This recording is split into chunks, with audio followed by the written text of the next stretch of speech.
और आपका स्वागत है हमारे चैनल पर। बंगाल में चुनाव आने वाले हों, जिस तरीके से वर्चुअल रैली में अमित शाह ने बंगाल की मुख्यमंत्री ममता बनर्जी को लताड़ा है, क्योंकि जिस तरीके से ममता बनर्जी ने वहां पर लिंचिंग को ना ध्यान देते हुए अव्यवस्था फैली हुई, दूसरी तरफ श्रमिक स्पेशल ट्रेन चलाई जा रही थी तो उन्होंने कोरोना वायरस की ट्रेन कहा था कि इसको कोरोना एक्सप्रेस नाम दे देना चाहिए। तो इस पर भी अमित शाह ने करारा जवाब देते हुए कहा कि यही कोरोना एक्सप्रेस ही टीएमसी को बाहर निकालने वाली गाड़ी बन जाएगी। और इसी विषय पर चर्चा के लिए हमारे साथ है राजनीतिक विशेषज्ञ पवन त्यागी। सर, आपका बहुत बहुत स्वागत है हमारे चैनल पर।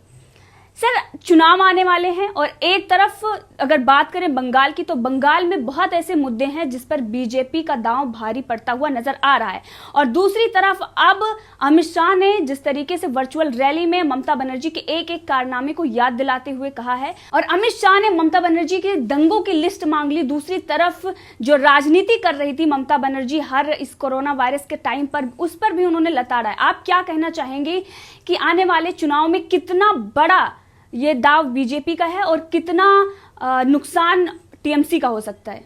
देखिए, अमित शाह जी ने जो वर्चुअल रैली में सवाल उठाए हैं वो सवाल वहाँ बंगाल की जनता, पश्चिम बंगाल की जनता के हृदय को छू गए हैं, क्योंकि उन्होंने सवाल उठाया कि जब पूरे देश में किसान निधि के तहत केंद्र सरकार के द्वारा 6-6 हज़ार रुपये हर किसान को खाते में डाले गए, उस समय ये ममता बनर्जी केवल मोदी जी को इसका श्रेय ना मिल जाए, उनके वोटर शिफ्ट ना हो जाएं, इसलिए वो किसान सम्मान निधि अपने प्रदेश में लागू नहीं करती हैं। इसी तरह आयुष्मान योजना, जिससे गरीबों का इलाज फ्री होता है, आज कोरोना के टाइम में जब महामारी के रूप में पूरे पश्चिम बंगाल में लोग त्रस्त हैं, ऐसे में लोग मर रहे हैं और वो कह रहे हैं कि हमारा इलाज क्यों नहीं, तो वो भी आयुष्मान के तहत उन्होंने सवाल उठाया कि जब केंद्र सरकार की तरफ से आयुष्मान योजना लागू पूरे देश में हुई तो पश्चिम बंगाल में ममता बनर्जी ने उसको लागू नहीं करने दिया। इसी तरह उन्होंने, अमित शाह ने बड़ा सवाल उठाया कि भाई हमने जब सीएए लाए तो हम पश्चिम बंगाल के जो कुछ रिश्तेदार, रिलेशन जिनके हैं, ऐसे बंगाल में रहने वाले विस्थापित शरणार्थियों के लिए वो कानून लाए थे कि जिससे उन शरणार्थियों को हम भारत में शरण दे सकें, उन्हें भारत की नागरिकता मिल सके। तो उन्होंने सवाल उठाया कि आपका दीदी उन्होंने क्या बिगाड़ा था कि आप उन शरणार्थियों के लिए सिंपैथी नहीं रखती और सीएए के विरोध में उतर गई और इतना गुस्से में आ गई कि आपने हमारे नाम भी ठीक से नहीं लिए और इतना विरोध कर रहे हो, तो आपको भी अब ये यहाँ पश्चिम बंगाल की जनता जिस दिन मतपेटियां खुलेंगी, उस दिन जब वोट आपके विरोध में जाएंगी, तो आपको भी राजनीतिक शरणार्थी इसी प्रदेश में बनना पड़ेगा, क्योंकि प्रदेश में अब आप जीतने वाली नहीं हो। क्योंकि आपने, आप देखिए कि सीएए का विरोध क्यों, केवल रोहिंग्याओं की मदद करने के लिए कि रोहिंग्याओं को बसाना है, उनको हेल्प करनी है, उनको सुविधाएं आप सारी दे रहे हो, लेकिन उनको ना मिल जाए कि जिनके रिश्तेदार यहाँ हैं और वो यहाँ शरण लेना चाहते हैं, क्योंकि वो बंगाल के अंदर त्रस्त हैं कुछ लोग। तो केवल पॉलिटिक्स जो आप कर रहे हो, सिलेक्टिव कर रहे हो, एक केवल धर्म विशेष के लोगों को सुविधाएं दे रहे हो। दूसरी तरफ जो पश्चिम बंगाल है वो सबसे बड़ा राजनीतिक हत्याओं का प्रदेश बन चुका है। 100 से ऊपर बीजेपी के कार्यकर्ताओं की हत्या केवल इसलिए कर दी जाती है क्योंकि वो बीजेपी के सपोर्टर हैं। तो इसलिए अमित शाह जी ने वो सवाल उठाया कि भाई आप ऐसे प्रदेश में जहां रविंद्रनाथ टैगोर के गीत गुनगुनाए जाते थे, जिसको जो है सोनार बंगला कहा जाता था, सोनार बंगाल कह करके उसको लोग पुकारते थे, आज वहां बम धमाके, गोलियां और चीख पुकार मचा हुआ है। आपने इस प्रदेश का क्या हाल कर दिया। और दूसरी तरफ पहले कम्युनिस्टों ने और आज टीएमसी ने इस प्रदेश को इतना गरीब बना दिया है कि वहां लोग खाने को मोहताज हैं। आज जनता त्रस्त है। और वहीं अमित शाह ने जो अभी एक तूफान आया, उस अम्फान तूफान में भी उसका भी जिक्र किया कि हमारे पास ऐसी खबरें आई हैं वहां के लोगों से कि अम्फान तूफान में जो लोग त्रस्त हुए हैं उनको सरकार ने कोई मदद नहीं दी, और बल्कि मदद के नाम पर वो पैसा काफ़ी जो है भ्रष्टाचार में बट गया है। और इसलिए उन्होंने कहा कि भ्रष्टाचार से लिप्त ये टीएमसी की सरकार, इससे वहाँ की जनता पूरी तरह त्रस्त है और सताई हुई है, केवल इंतजार कर रही है कि किसी दिन इलेक्शन हो तो इस सरकार को उखाड़ फेंकें।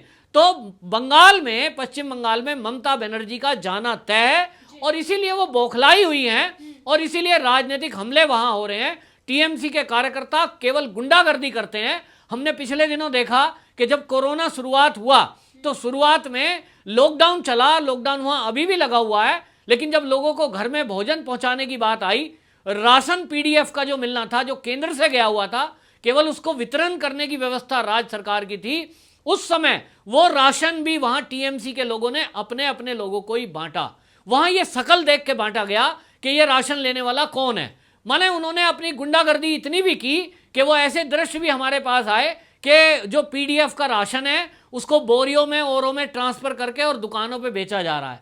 मतलब एक बहुत बड़ा घोटाला, ये राशन घोटाला भी वहां बंगाल में हुआ। जो आम और गरीब लोगों का, रिक्शे वालों का, रेहड़ी वालों का, गरीब मजदूरों के हिस्से का अन्न था, उसको भी टीएमसी के गुंडे बेच खाए। तो जनता परेशान है, वहां हत्याएं हो रही हैं, लूट हो रही हैं, और एक धर्म विशेष के लोगों को केवल फैसिलिटी देकर उनको बढ़ावा दिया जा रहा है। उनके हौसले बुलंद हैं, गुंडागर्दी का आलम है। जनता इस ममता बनर्जी को आने वाले चुनाव में उखाड़ फेंकेगी। इसी का आह्वान आज अमित शाह जी ने वर्चुअल रैली में किया था, और उन्होंने कहा कि मैं पिछले 10 साल का हिसाब दीदी आपसे मांगने आया हूं कि आपने 10 साल में इस पश्चिम बंगाल को कहां से कहां पहुंचाया है, कृपया आप बताइए। तो अमित शाह जी ने ममता बनर्जी पे सवाल उठाते हुए कहा कि यूपीए सरकार ने 3 करोड़ किसानों का 10 साल में 60,000 करोड़ रुपए लोन माफ किया।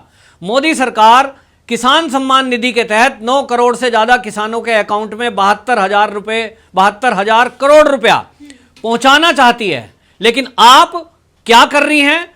उन गरीब किसानों को वो मदद पहुंचाने में बीच में बाधा बनी हुई है ताकि उन तक मदद ना पहुंचे। तो आप ऐसी राजनीति करती हैं। दूसरी तरफ आप क्या करती हैं, वहां ऐसा होता है कि कोई हम जाना चाहते हैं रैली के लिए तो आप हेलीकॉप्टर नहीं उतरने देना चाहती हो। हमारे कार्यकर्ता कुछ काम करते हैं मदद का तो उसको करने नहीं देती हो। और वहां राजनीतिक हत्याओं का बोलबाला आपने किया है। दूसरी तरफ आपने वहां यह हाल कर दिया है कि सीए के नाम पर उस समय ऐसा रोल अदा किया कि आप जो पश्चिम बंगाल के लोग थे और वो भारत में नागरिकता लेना चाहते थे, यहां बसे हुए थे, उन लोगों के रोकने के लिए आपने रोहिंग्याओं की मदद की। रोहिंग्याओं की मदद से उस पश्चिम बंगाल में आग लगवाई पूरे में, और एक ऐसा आपने मंजर वहां खड़ा कर दिया जो देश विरोधी कहा जाता है। ऐसे समय में आप आज चुनाव के समय में केवल चुनाव को जीतने के लिए आप ये सोच रहे हो कि जो आपके विरोध में बोलेगा उसका मुंह बंद कर देंगे, चाहे आपको वो किसी की हत्या करानी पड़े, तो चाहे पत्रकारों का मुंह बंद करने के लिए आपको कुछ भी करना पड़े। ऐसा आपका पूरा एक सिंडिकेट काम कर रहा है। अमित शाह ने कहा कि टोलबाजी नहीं चलेगी, राजनीतिक हिंसा, स्वार्थ, सिंडिकेट और संपत्ति के अधिकार, संपत्ति के आधार पर तो आपने कम्युनिस्टों को भी पीछे छोड़ दिया है। जैसे कम्युनिस्टों ने केवल एक छत्र शासन चलाया था और वहां बड़ी संख्या में उद्योग धंधे बंद हुए, तो उन्होंने, अमित शाह ने यह सवाल उठाते हुए कहा कि दीदी मुझे वो लिस्ट चाहिए कि जिनमें कितने बम धमाके हुए, कितने उद्योग धंधे वहां बंद हुए, उसकी लिस्ट जरा देंगी क्या आप? तो उन्होंने कटाक्ष करते हुए कहा था कि उन्होंने कहा कि आप ये लिस्ट ना गलती से दे देना कि उसके बारे में आप ये बताएं कि यहां आपने कितने घोटाले किए हैं। तो सवाल उठाया है उन्होंने, और वो सवाल जनता के सवाल हैं, क्योंकि आज पश्चिम बंगाल में आप देखेंगे जो ट्रेंड वहां कम्युनिस्टों ने शुरू किया था कि उद्योग धंधे बंद करने शुरू हुए थे, और एक गुंडागर्दी का आलम था कि जिस कंपनी से, फैक्ट्री से उनको पैसा नहीं मिलेगा उसमें लाल झंडा गाड़ के और लाल सलाम के नाम पे वो फैक्ट्री में हड़ताल करा दी जाती थी और उसको बंद कराया जाता था। वही ट्रेंड टीएमसी ने कंटिन्यू किया, और आज टीएमसी एक यूनियन के सहारे से उस कंपनी से उगाही करती थी या कंपनी को भट्टा बिठाकर बंद कर देती थी। आज वही टीएमसी के लोग वहां उगाही कर रहे हैं, वहां मार्केट से पैसा उगा रहे हैं, कंपनी वालों से उगा रहे हैं, जिससे त्रस्त होकर बहुत सारी कंपनियां वहां पश्चिम बंगाल को छोड़कर या तो बंद हो चुकी हैं या तो किसी अन्य स्टेटों में जा चुकी हैं, जिसके कारण बहुत बड़ी बेरोजगारी की समस्या पश्चिम बंगाल में खड़ी हुई है। वहां का जूट उद्योग जो सबसे बड़ा उद्योग है वो आज वहां ठप होने के कगार पर है, बंद होने के कगार पे है। और केंद्र सरकार की जो योजनाएं केंद्र से लागू केंद्र करना चाहता है वो कोई भी प्रदेश में ममता बनर्जी लागू नहीं करती, और उसको एक प्रकार की चिढ़ है केंद्र के नाम से। मोदी जहां योजना में नाम, मोदी जी ने तो योजनाओं में नाम लगाया नहीं है, लेकिन वो कहती है केंद्र की कोई योजना लागू नहीं होने दूंगी। ऐसे में अमित शाह ने कहा कि फिर इलाज क्या है? तो जनता के सामने इलाज यही है कि वो ममता बनर्जी को राजनीतिक शरणार्थी बनाए, माने निकाल के बाहर करे सत्ता से। और जब बीजेपी की सरकार वहां आएगी तो उन्होंने जनता को उद्बोधन करते हुए कहा कि जिस दिन बीजेपी का मुख्यमंत्री पश्चिम बंगाल में बनेगा उस दिन सारे किसानों को किसान निधि भी मिलेगी, गरीबों का इलाज भी होगा, और जो योजनाएं केंद्र से सभी गरीबों को लागू करने के लिए की गई हैं वो केंद्र की सारी योजनाएं लागू होंगी। और लघु उद्योग जो बंद पड़े हैं पश्चिम बंगाल के, उन लघु उद्योगों को भी दोबारा पुनर्जीवन करने के लिए केंद्र से आर्थिक मदद भी दी जाएगी। जो अभी आर्थिक मदद कोरोना के टाइम में भी एक्स्ट्रा मदद करने के लिए केंद्र ने घोषणाएं की हैं। तो एक तरह से उन्होंने वहां की जनता को भी एक अच्छा एक प्रोजेक्ट सामने रखा है और उन्होंने बताने की कोशिश की है कि अगर उनको उन्नति चाहिए, उनको भोजन चाहिए, उनको वहां सुविधाएं चाहिए, किसानों को अपनी खेती का उचित मुआवजा चाहिए और लोन माफी के लिए भी इशारा किया उन्होंने, तो वहां बीजेपी की सरकार जरूरी है।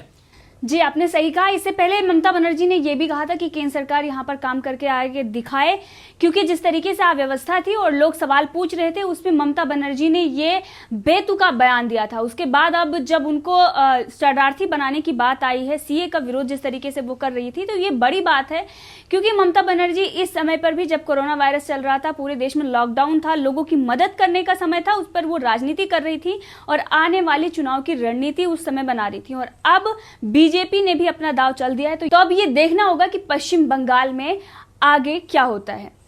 सर, आपका बहुत बहुत धन्यवाद हमसे जुड़ने के लिए।